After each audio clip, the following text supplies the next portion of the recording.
Hello, hello, hello, and welcome to my show. My name is Edward Shihab, and in this video, I want to talk to you about how you can have excellent presentation and how to get ready and what things to do when you are presenting. If you've been asked to do a presentation or training or some sort of facilitation where you are going to be the speaker, you'll probably have some doubts in mind as to what you're supposed to do. So this video is perfect for you. What I'm going to do in this video is I'm going to give you, let's see, 4 of these. I'm going to give you 20 tips that you can use in conducting or facilitating an excellent presentation where you feel good about the outcome. All right, so let's just dive right into it.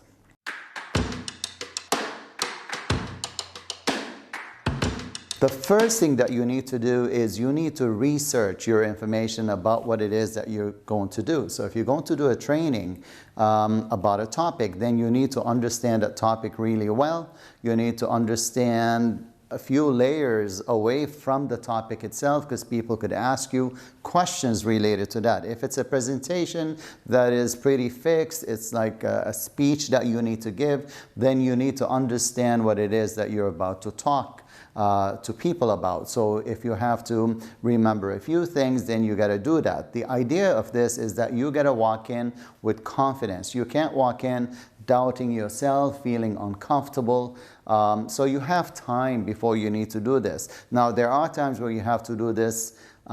Maybe you're told the day before, so that could make it a little more complicated. But the day before, then you need to research and understand the topic and only commit to what you can really talk about. The key here is that you got to walk in with confidence. If you don't have the confidence, then you're probably going to be sweating this through, and that's not really a good thing. So research your information before you show up to this presentation.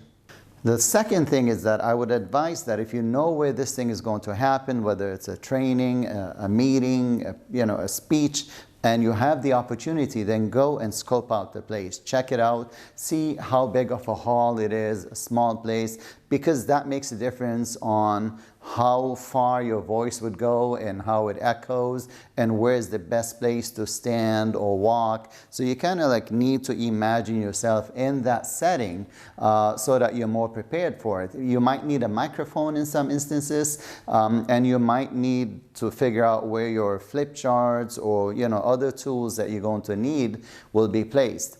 It also is going to give you a sense of confidence that this is not the first time you're walking into that space, and that would help you have a good start to your presentation.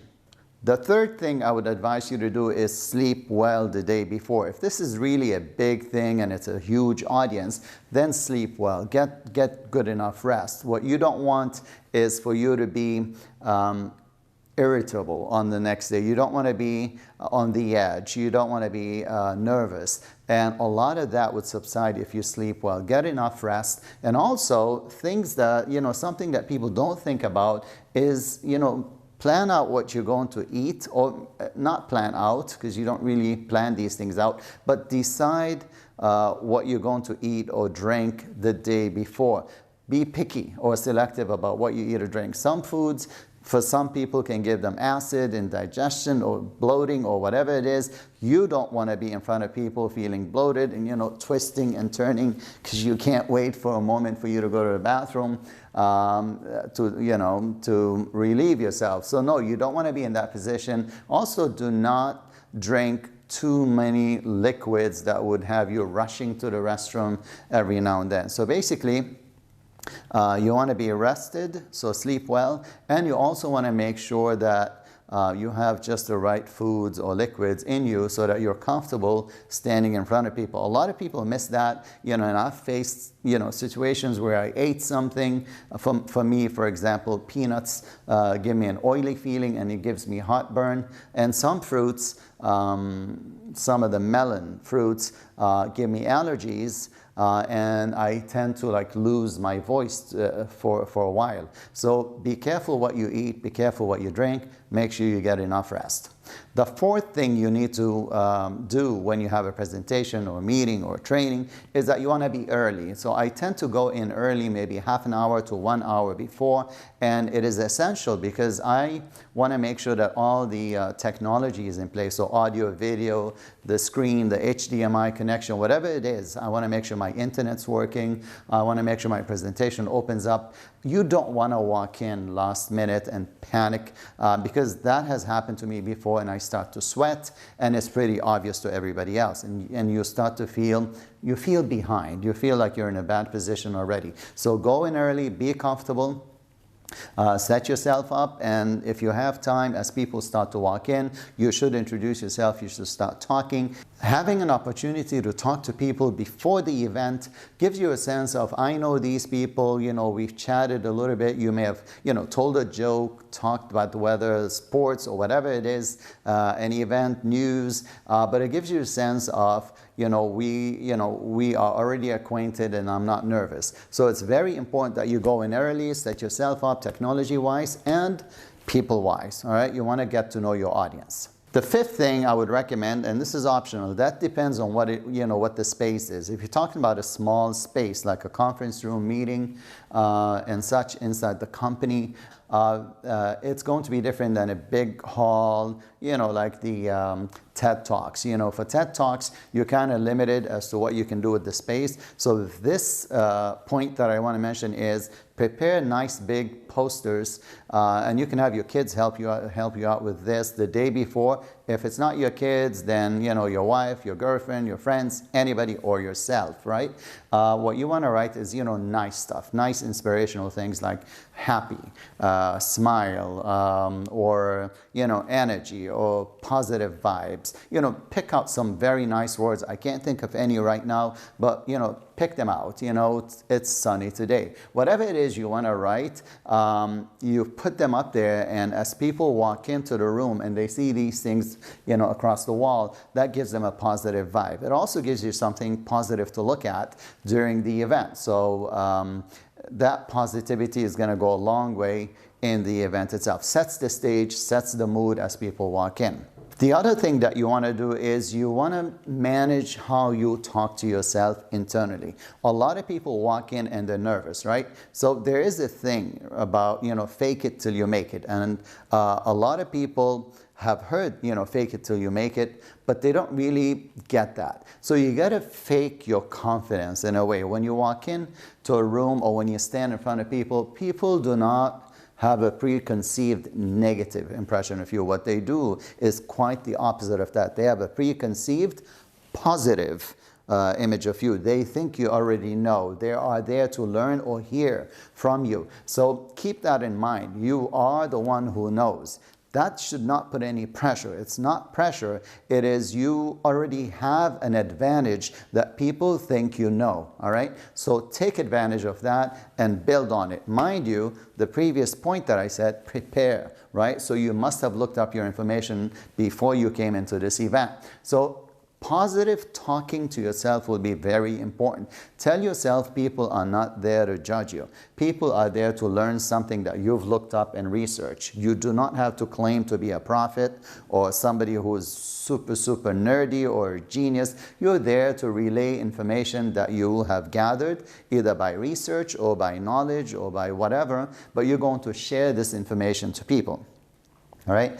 Do not talk down to yourself. Do not tell yourself, I don't know if I'm going to make it. Do not do these things, right? You want to tell yourself you've had a nice, restful evening. You're excited about this event.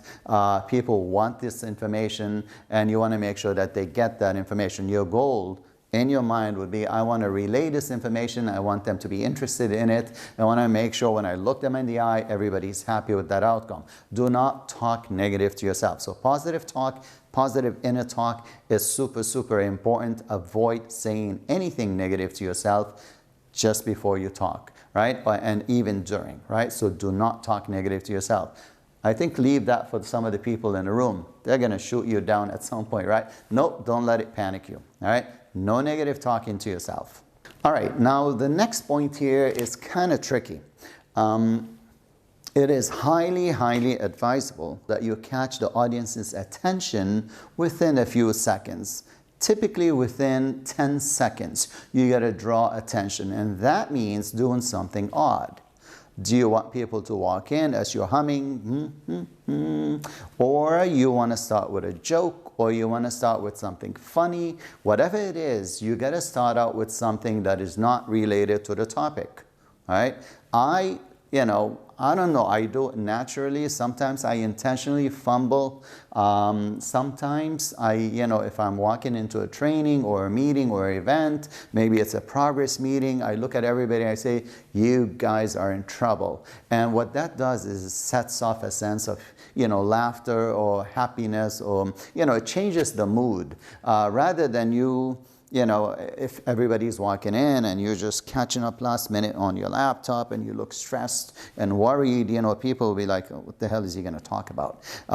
So you want to start out different, right? You want to say, today I did this, something out of the blue that nobody was expecting, and what you get is a positive reaction, okay? You have to try it. Try it with your friends, try it with people. Be careful what topics you talk about. I mean, you don't want to insult anyone or talk about sensitive matters. Definitely do not talk, negative politics. Stay away from politics. Stay away from religion. Sensitive things, do not bring don't bring them up. But maybe start out by telling a joke that would lead to some nice ending, or maybe make a funny remark. If you're not familiar with how to do this, I highly recommend that you watch the talk shows like Stephen Colbert, Jimmy Kimmel, any of these guys. You can name the rest, right? The funny guys, the guys who you think are funny, and I wouldn't recommend Russell Peters, right? Because he's probably going to insult. That's not what we want to do, right? So watch the talk shows and see how they do it. They just, out of nowhere, come up with something. So you want to start out that way somehow. You want something that draws attention not to the topic of the event, but instead to you, and you want them to have a positive vibe towards you. All right? The next point that you want to try and do in meetings is to try and engage the audience somehow. And you want to do that within the first few seconds also. So within a minute or two, what I want to do is I want to draw their attention. So it could be whistling a tune, or I just make some remark that shows that I'm just being super natural in a meeting. I'm not focused on the meeting event. And then I ask them, what do you think? Something regarding what I just said. So I can't really think of a good example right now, but you could say something about the weather, you say something about a sports team, and then comment something about the sports team and say, are you guys, fans of this team? Because I'm not. Whatever it is, but you got to set the stage for this. What is it that you're going to open with? And then what is it that you're going to ask the audience to talk back or give you some feedback on. And what this does is that it eases the tension in the room, and it already creates a sense of I am fun, and we are here to engage. You're not here to just listen to me and get bored and lose interest. You want them to engage immediately, right? If you can, to engage them, you can also leave sheets of paper in front of them and say, I've left you something and I want you to fill it out by this time, or wait until I get to this point. You're going to participate. Give them something to do. Give them something that they're going to, participate in. People like that. They need to feel that they're getting something out of it. Even if it's a status meeting or whatever, always try to give people something of value. It could be a self-assessment, a quick assessment, or your score on something. Whatever it is, make sure you have a plan for the audience to participate one way or the other. All right, the next point here is going to sound really bad, but I highly recommend that you do this. There's an audience. It's a mixed group of people, and as you stand there, everybody might, if this is a meeting, people will introduce themselves. You're not going to do this at TED Talks, in the very big places, but there is a few things you can do even if it's a big hall. And what I want to tell you is that you need to get personal. Okay, you need to get personal with people, meaning I need to know them individually. I need to somehow reference them in my discussions. I need to comment on things, because these are things that make people connect with you. I'm not there to insult them or attack them, but I could help them laugh about something. It could be something that we started talking about before the event, and I will continue afterwards. The guy who does it really, really well, Russell Peters, but he insults people, right? He constantly, he would ask an Asian guy, what's your name? He'll be like, John. He'll be like, yeah, right. So it just makes that person laugh, right? And it is kind of personal, but it makes them laugh. It's not really, in his case, yeah, he's insulting people, but he's a comedian, we're not. So don't insult people, but name them, call them by name, reference them, speak to their strengths, to something that they know or do or you're aware of, especially inside a company that you know the people in. You could use that. That's really important to create a connection with them. In addition, the next point is when you are having your event, presentation, training, whatever it is highly desirable for you to tell stories. Now, I don't mean go and tell, long stories that go on a tangent. No. Every now and then, people need to hear a bit of storytelling, whether it's something related to the topic that leads to it or your personal side of things. That helps people connect with you. People love stories. People learn from stories. The last thing you want is boring statistics showing up on the screen with no connection between you as a person and them as people, right? All you're showing is data, and that's super boring, and people are going to be yawning very fast, right? So the attention span of the average adult is 10 minutes max. If you don't win them over, they're going to lose interest, they're going to shut out, they're going to blank out. So you want to do storytelling. Human nature is drawn to storytelling. We like stories. This is a very old thing. It's in our blood. It's in our DNA. We love stories. So tell stories every now and then. How do you pick up stories? I don't know. I don't think TikTok, but if you watch YouTube a lot, documentaries or things that inspire or, something that they can relate to, people love these stories. Could be personal stories, your own experiences in that specific topic. Another thing that I do a lot, and that's from watching all these talk shows, is I use a lot of humor, right? I use a lot of humor. I insert funny lines and sentences here and there. I twist the words. I insert names of movies, characters, unexpectedly. And what that does is that it shakes people up a little bit, and they laugh. And you want people to be engaged in that way. You want them to laugh. You want them to enjoy their time. You want them to expect the next thing. There were times when I do this, and I don't do it maybe necessarily intentionally, but I noticed at some point that someone was like ready for me to make a joke at some point. I was like, what are you waiting for? She's like, I'm waiting for another one of your jokes. So you can kind of program them to think that way, and it's nice. People know that the longer they listen to you, the more these things are going to keep coming. And you're still going to cover whatever it is you're talking about. These could be light jokes, just twisting the words. You don't need to learn jokes. You just need to know how to twist the words or say things unexpectedly where people did not expect them. Okay? You need to practice these. Talk shows would be perfect for these things. They work for me. They probably will work for you.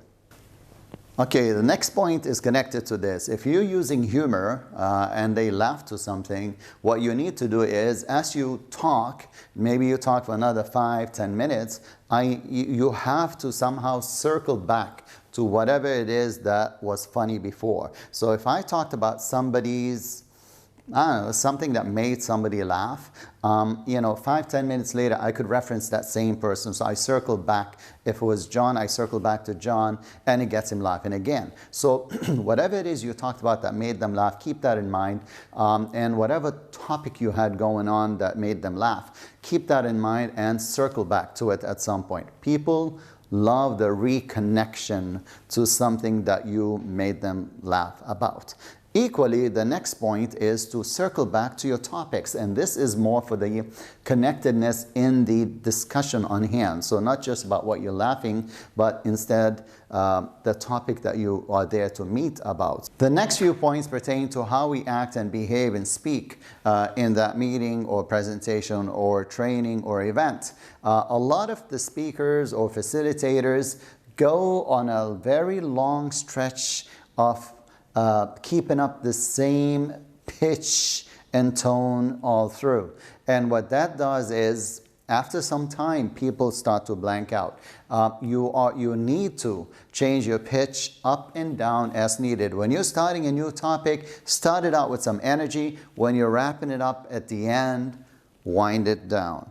Give people a sense of a pause at the end of topics so that you know that you're finished with this topic and you're about to start another one. So it needs to sound human rather than a machine reading through all the content. The next point pertains to your presence in a room. When you are in a room, you need to be in command of that space. Okay, so one of the things that I would recommend that you do is to walk around. And I don't mean drive them crazy, but basically pace out the place, pace out the front, be in command, take over that area in the front. There's another value to this other than you taking the stage, is that you are going to probably face more people, different people as you walk around. It's important to let people feel that you were closer at some point to them than walking away and being closer to another group. So walking and pacing that area, but not like a crazy nuthead. Don't just go nuts, you know, like a chicken with its head cut off. No, walk gently, but pace that place, take ownership of it. Following up on this point, the other one is move your body. Move your body. No, move your body.